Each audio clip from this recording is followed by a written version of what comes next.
फूल शिव जी को चढ़ा रहे हो तो वायु पुराण कहती है, वायु पुराण वर्णन करती है। आप लोगों को तो मालूम होगा, आप लोग क्योंकि सब कोटेश्वर के पास के हो तो आप लोगों के तो स्मरण में होगा कि शंकर भगवान को या देवताओं को जो पुष्प चढ़ता है, उस फूल को अगर कोई पेड़ पे से, डाली पे से तोड़ा जाता है तो नहाकर नहीं तोड़ते। भगवान को चढ़ने वाले पुष्प को बिना नहाए तोड़ा जाता है। नहाकर पुष्प नहीं तोड़ा जाता।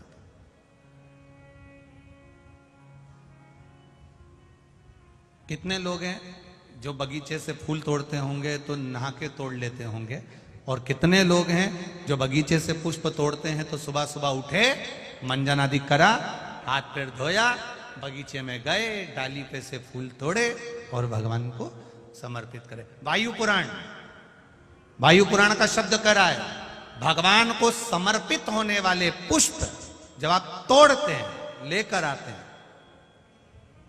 और पुष्प का एक नियम है, पुष्प धोया भी नहीं जाता। पुष्प को पानी में धोते नहीं, जैसा डाली से मिला है बस उसको लिया, रख दिया।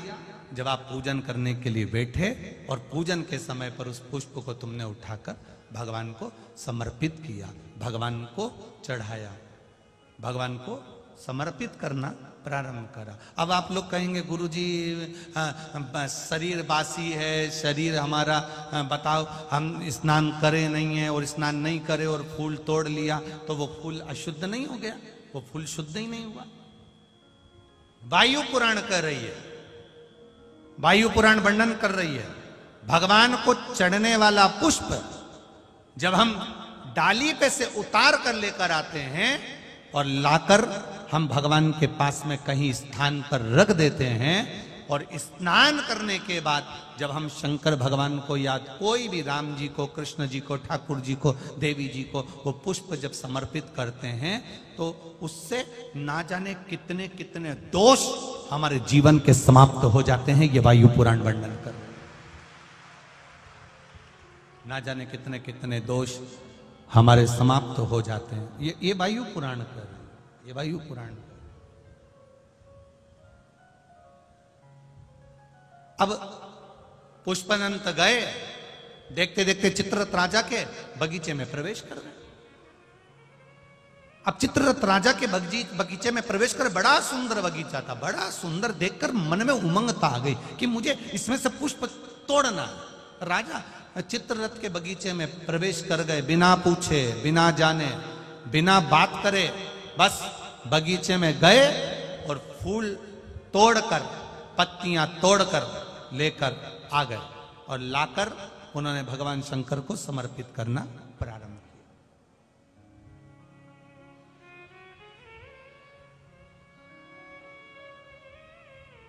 15 दिन निकल गए, 20 दिन निकल गए, 22 दिन निकल गए, 25 दिन निकल गए।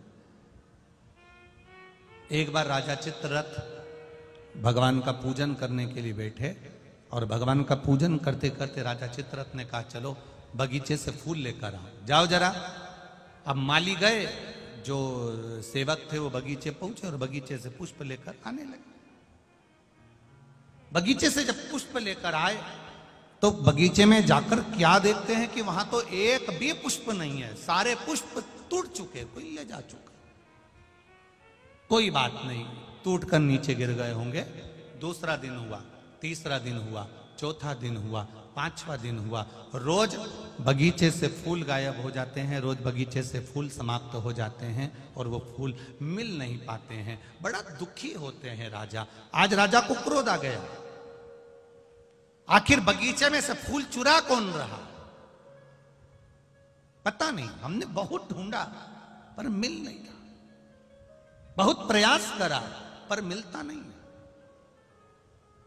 दूसरे दिन दूतों को बगीचे में चुपचाप से बिठा दिया गया, पर पुष्पदंत गंधर्व को तो वर मिला हुआ था, पुष्पदंत गंधर्व को आशीर्वाद मिला हुआ था कि ये दिखेगा नहीं, इसकी वाणी सुनाई नहीं देगी, इसके चलने पर इसके कदम की आवाज नहीं आएगी, इसको तो वर था।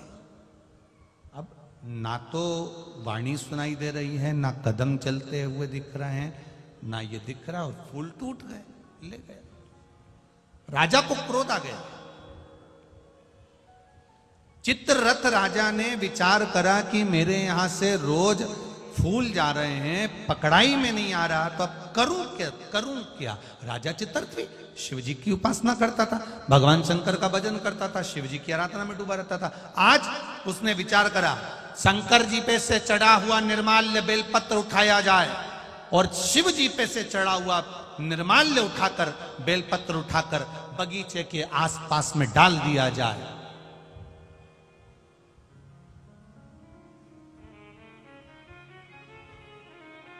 लोग समझते नहीं है, मंदिर में जाते हैं, भगवान पे चढ़ा हुआ फूल, भगवान पे चढ़ी हुई बेलपत्री पूरे मंदिर में जहां वहां पड़ी रहती है, और लोग उस पे से चलते हुए, लांघते हुए निकल जाते हैं। पंच पुष्प शिव महापुराण की 2 बातें अपनी जिंदगी में उतार कर रखना।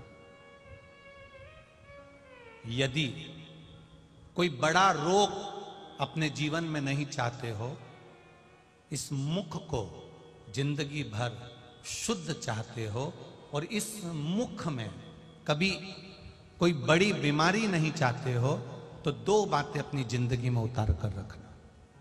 एक, भगवान के पड़े हुए निर्माल्य पर कभी लांगा ना जा। दूसरा, अपने मुख में पान खाकर, गुटखा खाकर या कोई वस्तु खाकर जो मंदिर के लिए रास्ता जा रहा हो, भगवान की कथा के लिए रास्ता जा रहा हो, भगवान के द्वार पर रास्ता जा रहा हो, वहां अपने मुख से थूका ना जाए। जितने लोग पार कर कर जाते हैं उतना दोष आपको लग जाता है और आपका जीवन नष्ट हो जाता है।